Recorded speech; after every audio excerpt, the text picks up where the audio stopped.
Meu nome é Adriano e tenho 55 anos.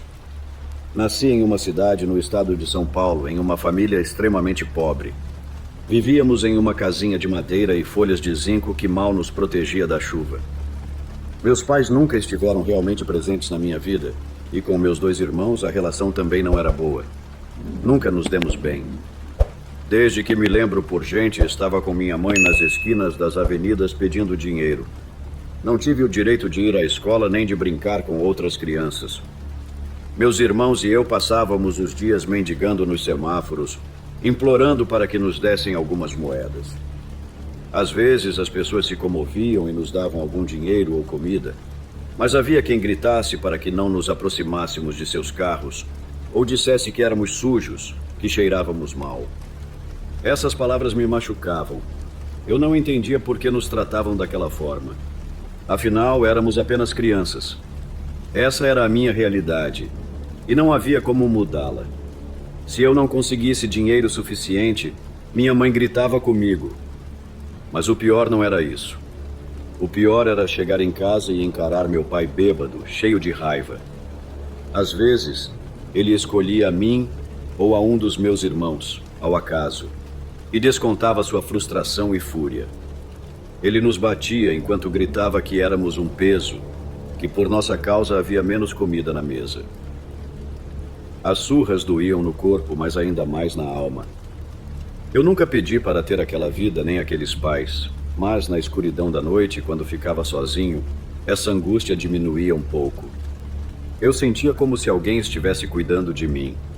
Às vezes, até mesmo sentia o calor de um corpo me envolvendo, me protegendo, e assim conseguia dormir em paz. Sei que muitos não vão acreditar no que estou prestes a contar, mas mesmo tantos anos depois, me lembro como se fosse ontem. Quando era criança, tinha um sonho recorrente.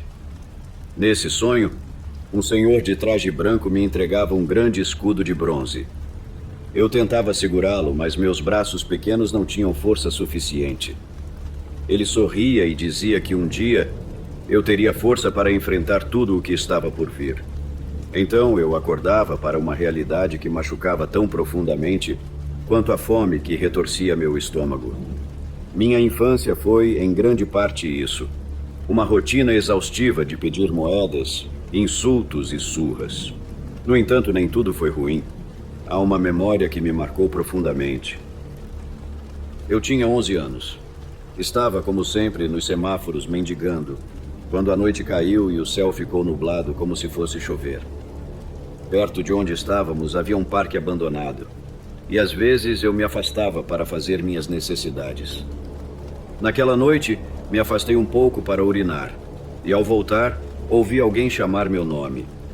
Olá, Adriano.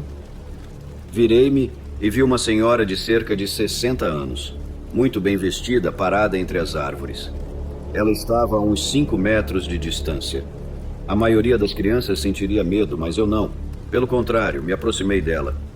Como você sabe o meu nome? Perguntei. Alguém me enviou para falar com você.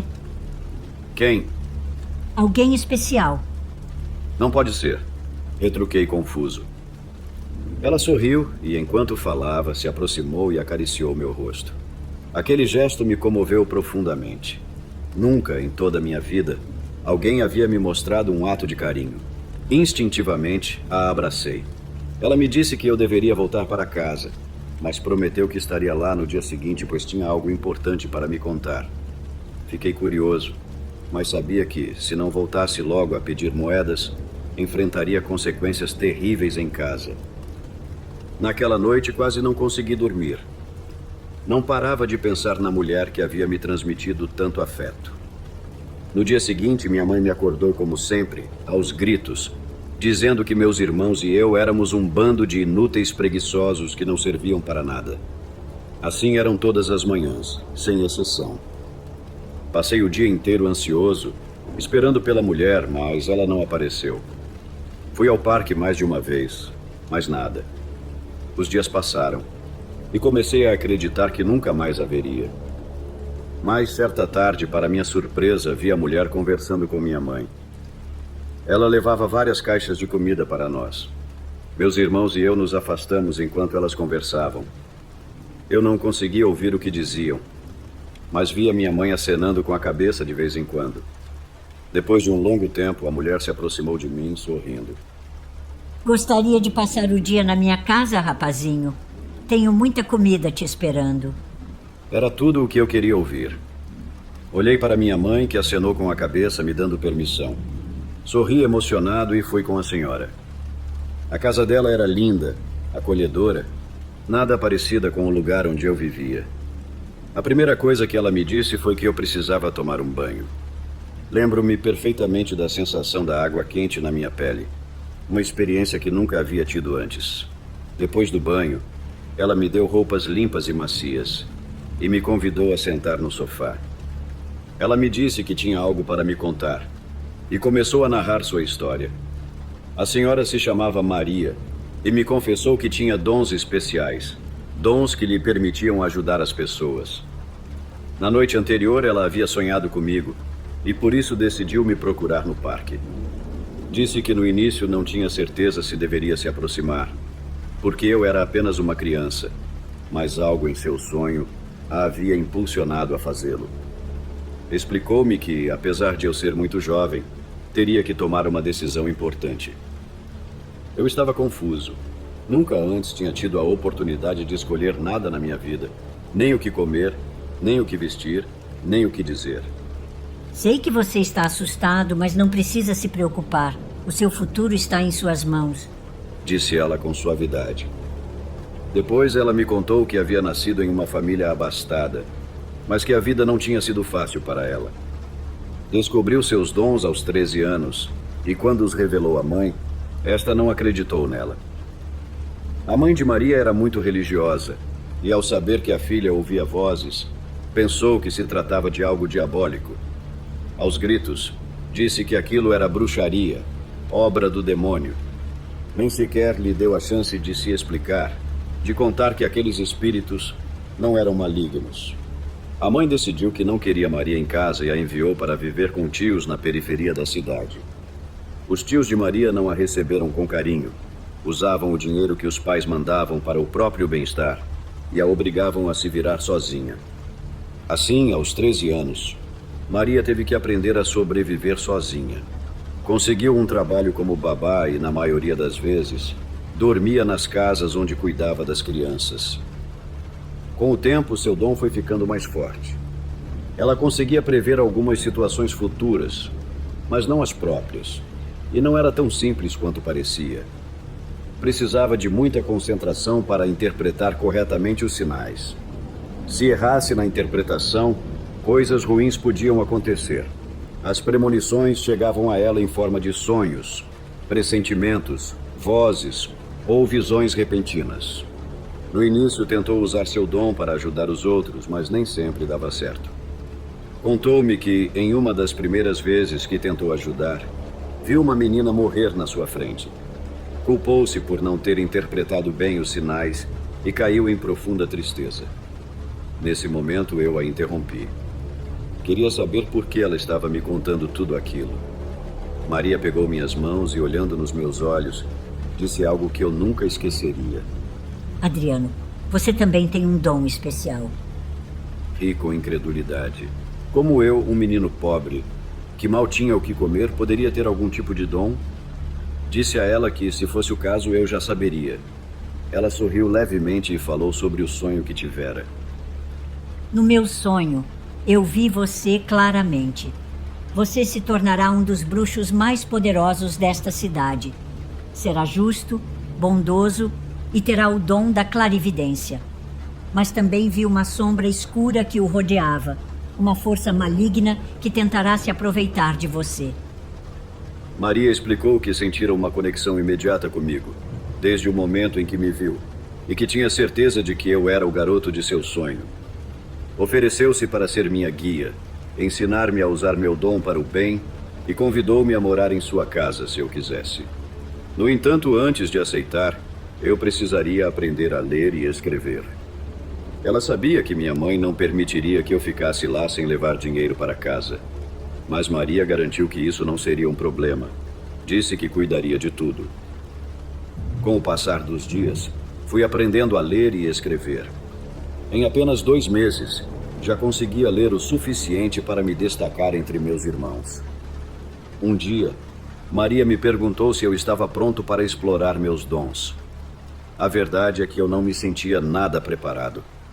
Não entendia nada daquele mundo espiritual, mas a ideia de me afastar da minha família e da miséria em que vivíamos era tentadora demais.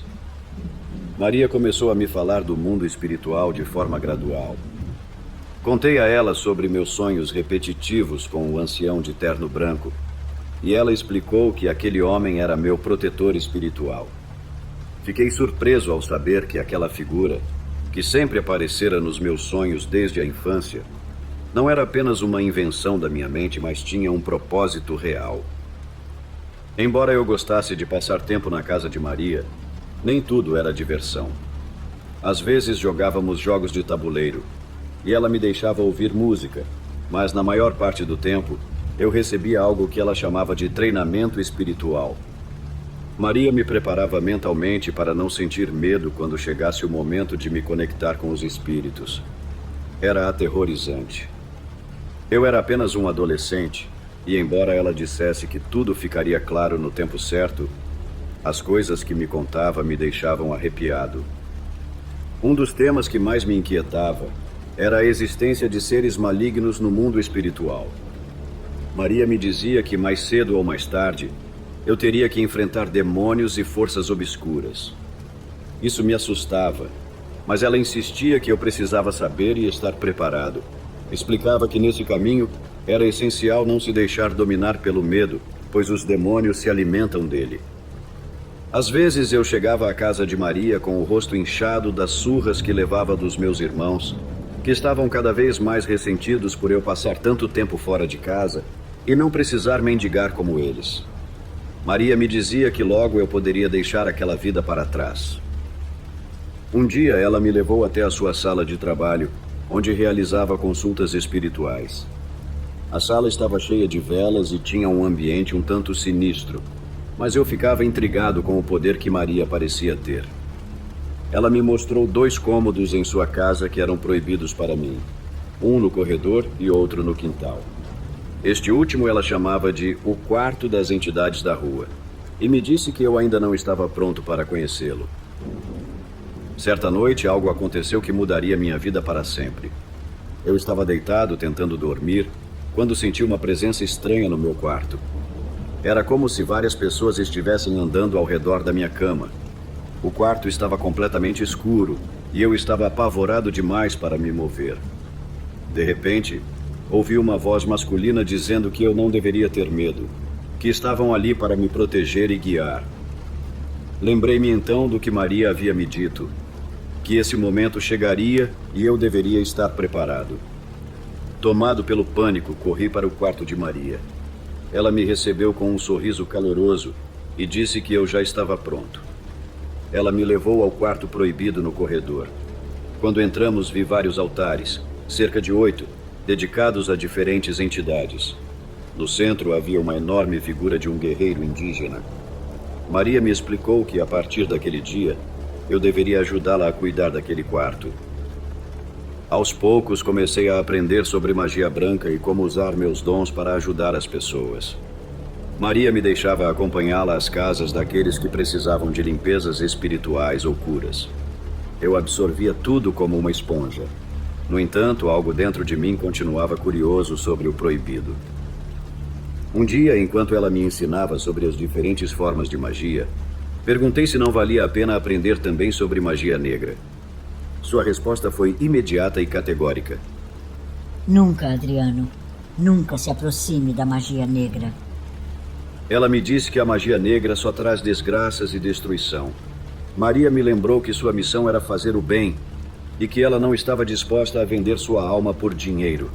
Advertiu que, se eu voltasse a mencionar esse assunto, ela me expulsaria de sua casa. Apesar do medo que sua reação me causou, minha curiosidade por aquele mundo obscuro não desapareceu. Eu sabia que Maria me escondia muitas coisas, e isso só aumentava meu desejo de descobrir mais. Alguns meses depois, Eu já tinha meus próprios clientes e ganhava meu próprio dinheiro. Finalmente pude comprar as roupas que sempre quis e experimentar alimentos que nunca tinha podido pagar. Eu me sentia orgulhoso das minhas conquistas, mas algo em mim ainda buscava mais. Queria saber se era possível prosperar na vida apenas com magia. Fui a uma livraria e comprei alguns livros sobre magia negra. Eu sabia que era perigoso, mas não conseguia evitar. Queria entender como funcionava aquele outro lado da magia, o lado que Maria me havia proibido explorar. Enquanto lia esses livros sobre magia negra, percebi que havia um mundo completamente diferente daquele que Maria me ensinava. Tudo o que ela dizia sobre magia branca, sobre fazer o bem e ajudar os outros, parecia pequeno comparado ao imenso poder que a magia negra prometia. Comecei a me perguntar: seria possível que alguém realmente prosperasse na vida usando apenas feitiços e rituais? Até onde alguém poderia chegar se deixasse a moral de lado e focasse apenas em obter poder? Um dia não resisti mais e decidi perguntar novamente a Maria sobre magia negra, mas desta vez de forma mais sutil. Disse que tinha lido sobre pessoas que utilizavam certos rituais para alcançar sucesso na vida e queria saber se isso realmente funcionava. Sua reação foi muito mais intensa do que da primeira vez. Ela gritou comigo, olhou-me com uma raiva que eu nunca tinha visto antes e ordenou que eu nunca mais tocasse naquele assunto. Deixou claro que, se eu insistisse, me expulsaria de sua vida para sempre. Naquele dia entendi que Maria não mudaria de ideia e, por respeito a ela, decidi não insistir mais. Mas minha curiosidade não desapareceu. Nos meses seguintes, continuei com meu trabalho na magia branca, ajudando as pessoas, ganhando dinheiro e aperfeiçoando minhas habilidades. Eu me sentia orgulhoso do que estava fazendo, mas, no fundo, havia um vazio dentro de mim. Tudo mudou quando minha mãe adoeceu gravemente. Embora ela nunca tivesse me dado amor ou cuidado como um filho, ela era minha mãe. Maria, com seu dom de clarividência, me avisou que minha mãe estava em seus últimos dias. Decidi que, apesar de tudo o que havia acontecido entre nós, eu precisava vê-la uma última vez. Quando cheguei à nossa antiga casa, quase não a reconheci. Ela estava em um estado deplorável, abatida, mal conseguindo se mover. Aproximei-me dela, segurei sua mão e senti algo que nunca havia experimentado antes. Uma conexão profunda, como se naquele último momento finalmente entendêssemos que éramos mãe e filho. Ela chorou, pediu perdão por tudo o que me fez e por não ter sido capaz de me dar a vida que eu merecia.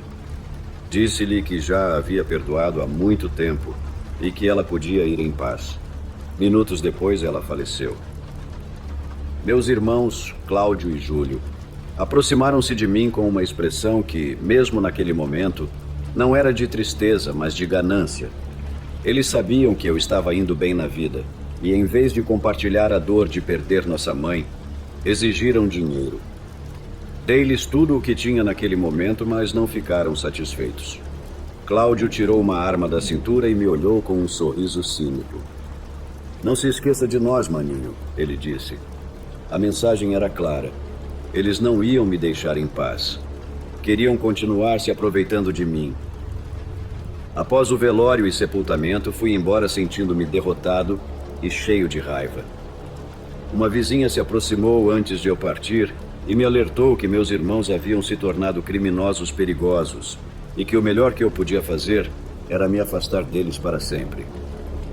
Voltei à casa de Maria e contei-lhe tudo o que havia acontecido. Ela ficou preocupada. Disse-me que provavelmente meus irmãos viriam atrás de mim e que eu deveria me cuidar. Mas eu não estava assustado. Não me importava o que eles pudessem me fazer. Só sentia um profundo rancor por eles. Na época, eu tinha 18 anos. Como qualquer jovem, tinha vontade de sair e me divertir. Certa noite, fui a um baile que acontecia todas as sextas-feiras em um galpão próximo. Lá, encontrei alguns conhecidos, entre eles um rapaz chamado Carlos, cujo pai era um famoso cartomante da cidade e amigo de Maria. Durante nossa conversa, Carlos me contou com orgulho que seu pai ganhava muito dinheiro fazendo trabalhos de magia negra. A família vivia em uma casa luxuosa E não era segredo que toda aquela riqueza vinha dos rituais sombrios que realizavam para os clientes. A tentação foi grande demais. Carlos me levou até sua casa e me mostrou uma enorme coleção de livros sobre magia negra. Eu me perdi naquelas páginas, lendo sobre feitiços de amarração, rituais para obter poder e eliminar inimigos. Naquela noite não voltei para a casa de Maria. Fiquei na casa de Carlos lendo até o amanhecer. Quando voltei, Maria estava sentada em sua poltrona me esperando. Ela perguntou onde eu estive, com um olhar um tanto preocupado. Disse-lhe que tinha passado a noite na casa de Carlos, e assim que mencionei o nome dele, sua expressão mudou. Ela me olhou fixamente e perguntou se eu havia lido sobre magia negra. Menti, mas ela, como sempre, sabia a verdade. Você é um péssimo mentiroso, Adriano. Se fizer isso, perderá sua alma. E não importa o quão grande seja a recompensa, sempre há um preço a pagar. Pelo tom dela, soube que ela falava sério, mas não pude evitar sentir que ela não entendia completamente. Disse-lhe que já era suficientemente grande para tomar minhas próprias decisões e que não queria que ela me tratasse como uma criança. Te respeito como minha mentora, mas você não é minha mãe, disse com dureza. Maria ficou em silêncio e vi lágrimas em seus olhos. Arrependi-me imediatamente de ter falado daquele jeito, mas meu orgulho não me deixou pedir desculpas. Naquela noite fiz minhas malas. Decidi que não podia continuar vivendo sob suas regras. Queria explorar o mundo por conta própria. Quando estava prestes a sair pela porta, Maria segurou meu braço. Não vá esta noite. Tenho um mau pressentimento. Algo horrível vai acontecer. Mas eu não a escutei. Estava muito irritado para pensar com clareza. Saí de casa prometendo que nunca mais voltaria. Se eu pudesse apagar um momento da minha vida, seria aquele. Fui para a casa de Carlos e contei-lhe tudo o que havia acontecido. Naquela noite, mal consegui dormir. Sentia-me terrível por como tinha tratado Maria. Mas, ao mesmo tempo, eu estava decidido a não voltar para casa. Na manhã seguinte, ao sair da casa de Carlos, vi algo que me deixou paralisado. Havia 3 viaturas estacionadas em frente à casa de Maria. Corri até a entrada, mas os policiais me impediram. É uma cena de crime, você não pode entrar, disseram. Fiquei descontrolado. Gritei que minha mãe estava lá dentro e tentei forçar a passagem. Por fim, eles me contaram a verdade. Maria havia sido assassinada durante a madrugada. Invadiram a casa para roubar e atiraram nela. Caí de joelhos, devastado. Não conseguia acreditar que a última vez que havíamos falado eu disse palavras carregadas de raiva. E agora nunca mais teria a chance de me desculpar. Um tempo depois, a polícia descobriu os culpados. Eram meus irmãos, Cláudio e Júlio. Eles tinham ido me procurar em busca de dinheiro. E ao não me encontrar, pediram dinheiro para Maria, que não quis dar. Diante da negativa dela, cometeram aquela atrocidade com a pobre inocente. O ódio e a sede de vingança me consumiram. Eu queria destruí-los, mas eles estavam presos. Durante meses, não quis saber de mais nada. Afundei-me no álcool. Bebia desde o momento em que acordava, até cair de sono novamente. Não havia nada que me tirasse daquela escuridão. Foi Carlos quem me ajudou a não cair completamente no abismo. Ele dizia que eu não podia deixar o ódio me consumir, que precisava encontrar uma forma de seguir em frente. Mas eu não via saída. Um dia, Carlos me deu uma bebida especial preparada com rituais de purificação. Ele disse que eu deveria tomá-la durante 30 dias, e só assim conseguiria largar o álcool. Comecei a me sentir melhor. Meu corpo se desintoxicou, mas minha mente continuava repleta de raiva e dor. Foi então que decidi dar o próximo passo. Apesar de ter conseguido parar de beber, eu ainda estava devastado pela perda de Maria. O que me tirava o sono era o ódio pelos meus irmãos. Carlos, que entendia um pouco de magia, começou a me falar mais sobre tais práticas. Explicou que, com a ajuda de rituais mais sombrios, eu poderia fazer com que meus inimigos sofressem. Que a dor que eu sentia poderia se transformar em vingança, mas que ele achava perigoso demais mexer com essas coisas. Por semanas, resisti à ideia, lembrando-me das palavras de Maria. Mas no fim, a raiva venceu. Talvez essa fosse a única forma de eu me sentir melhor. Comecei a aceitar pequenos trabalhos de magia negra. No início sentia culpa, mas os resultados eram imediatos. E o dinheiro que ganhava era 10 vezes mais do que recebia com magia branca. Em menos de um mês, consegui o equivalente ao que levaria um ano inteiro para juntar. O lucro era embriagante. Fui sendo levado pela ambição e comecei a aceitar qualquer tipo de trabalho. Feitiços de amarração, rituais para ajudar alguém a subir no emprego e até trabalhos mais sombrios, que envolviam eliminar obstáculos do caminho de outras pessoas. Lembro-me especialmente de um trabalho que me deu calafrios. Tínhamos que fazer um ritual de voodoo usando bonecos, que depois seriam enterrados em um cemitério. No início, hesitei. Parecia sinistro demais. Mas a recompensa era alta demais para ser recusada.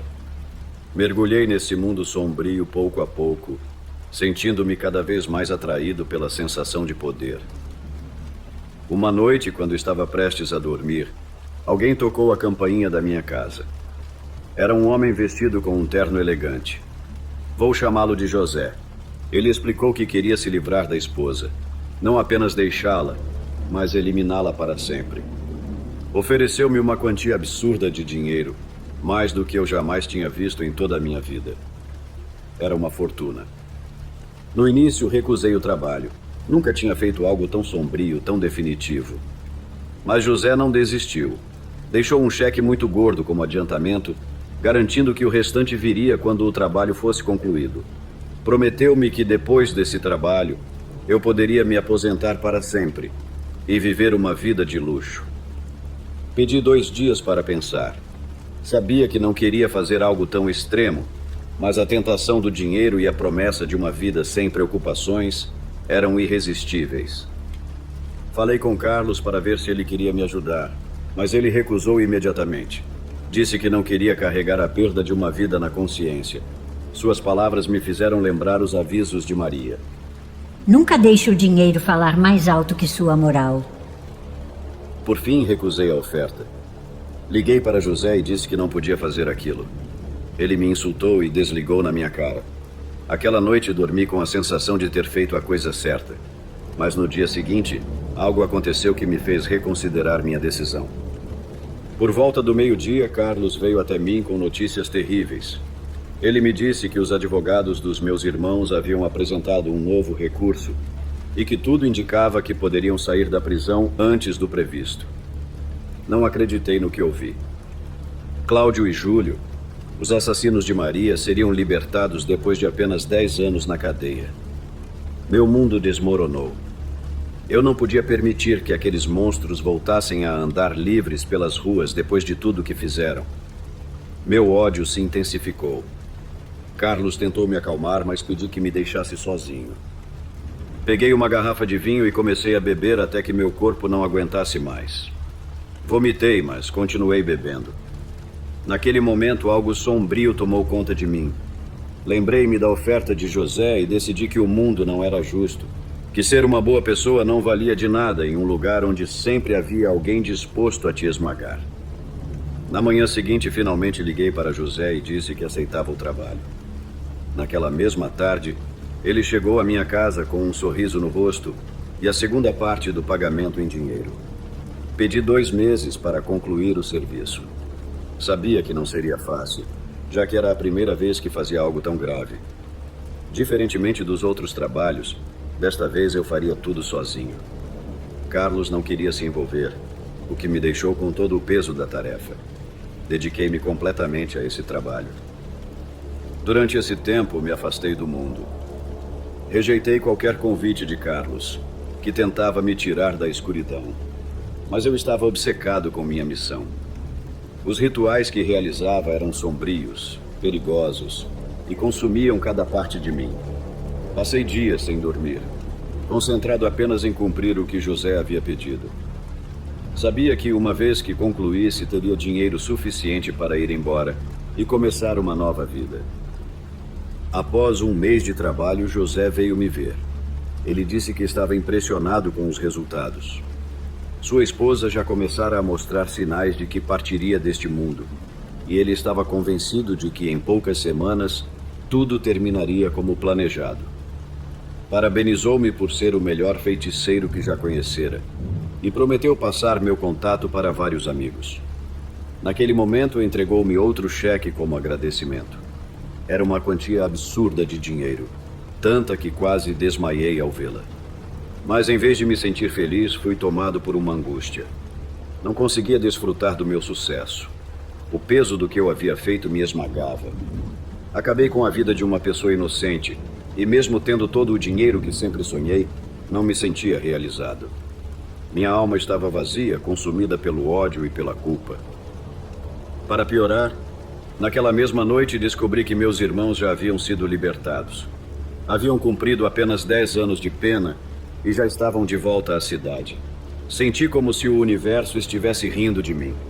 Toda a raiva, que tentei canalizar por meio dos meus trabalhos de magia negra, não me trouxe a paz que buscava.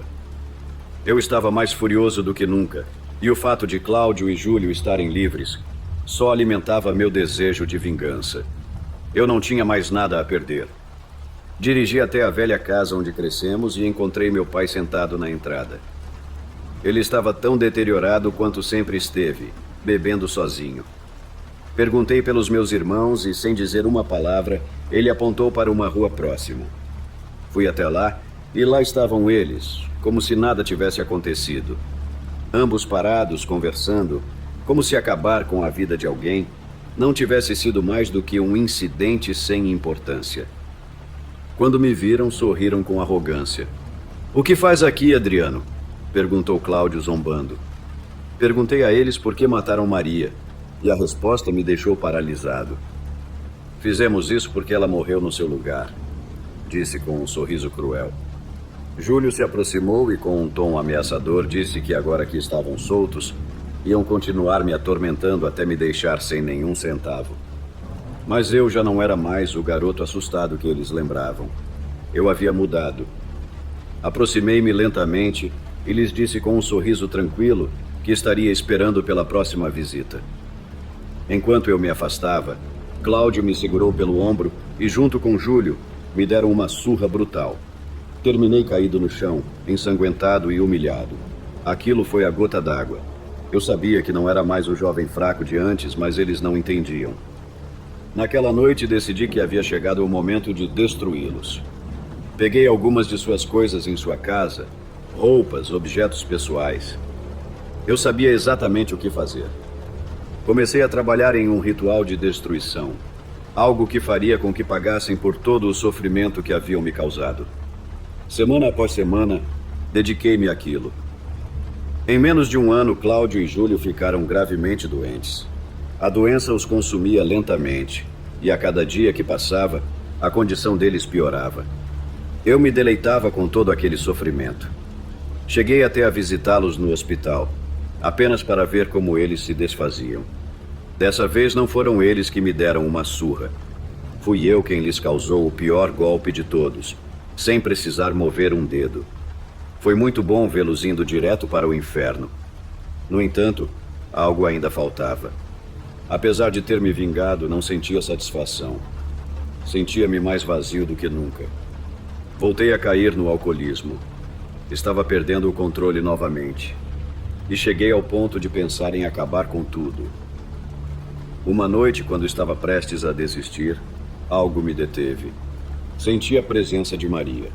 Não a vi, mas ouvi claramente sua voz. Era suave como um sussurro, mas firme. Eu te perdoo, Adriano. Você precisa seguir o caminho da luz. Naquele momento desmoronei. Chorei como uma criança, algo que não fazia desde a partida da própria Maria. Todo o ódio, a culpa e o rancor acumulados durante tantos anos transbordaram. Percebi que na minha obsessão por vingança, havia esquecido o que realmente importava. Naquela mesma noite decidi mudar. Sabia que ainda tinha uma chance de me redimir, de corrigir meus erros antes que fosse tarde demais. Na manhã seguinte, fui à casa de Carlos e supliquei por seu perdão por tudo o que havia feito. Prometi que nunca mais praticaria magia negra, que não faria mais rituais de amarração, nem trabalharia para prejudicar ninguém. Carlos me olhou em silêncio por alguns segundos e então me abraçou. Naquele momento soube que não estava sozinho e que poderia encontrar uma forma de sair do buraco em que havia me metido. Decidi que a primeira coisa a fazer era me desfazer do dinheiro que ganhei com os trabalhos amaldiçoados que fiz para José. Tive a tentação de usá-lo para garantir uma vida confortável, mas sabia que, se fizesse isso, significaria que não estava realmente arrependido. Após uma longa reflexão, decidi doar todo aquele dinheiro para famílias necessitadas. Sabia que o dinheiro não apagaria meus erros, mas, ao menos, poderia usá-lo para fazer algo de bom pelos outros. Pouco a pouco comecei a reconstruir minha vida. Passei a trabalhar exclusivamente com magia branca, ajudando aqueles que realmente precisavam. A verdade é que ainda tinha dinheiro suficiente guardado para viver sem preocupações por muito tempo, mas não queria ficar sem fazer nada. Sentia que precisava compensar o dano que causei, e a única maneira de fazer isso era dedicando o resto da minha vida a ajudar os outros. Ao longo dos anos, tornei-me uma pessoa respeitada na comunidade.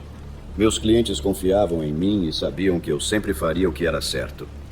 Entretanto, a culpa pelo que fiz nunca desapareceu completamente. Não importava quantas boas ações eu realizasse, sempre havia uma sombra que me seguia, lembrando-me dos meus erros. Era algo com o qual aprendi a conviver. Hoje, aos 55 anos, encontro-me em paz. Ou pelo menos tão em paz quanto alguém como eu pode estar. Minha saúde piorou ao longo do tempo, e já quase não consigo caminhar. Passei a maior parte da minha vida tentando me redimir. Mas agora sei que o verdadeiro perdão não vem das boas ações, e sim do arrependimento sincero. Apesar das coisas horríveis que fiz, conforta-me saber que consegui fazer o bem neste mundo. Ajudei muitas pessoas e, no processo, ajudei a mim mesmo. Embora ainda faça alguns trabalhos de magia branca, meu corpo já não me permite realizar muitos rituais. Passo meus dias esperando pacientemente pela minha hora. Não tenho medo de morrer. Sei que quando esse dia chegar, estarei pronto. Maria me ensinou que a morte não é o fim, mas apenas uma transição para algo maior. Estou em paz com o que me aguarda. Sei que minha história foi longa e cheia de momentos ruins, mas também houve luz. Aprendi que sempre temos a opção de mudar, de nos redimir. Não importa o quão longe tenhamos ido no caminho do mal, sempre há um caminho de volta para a luz.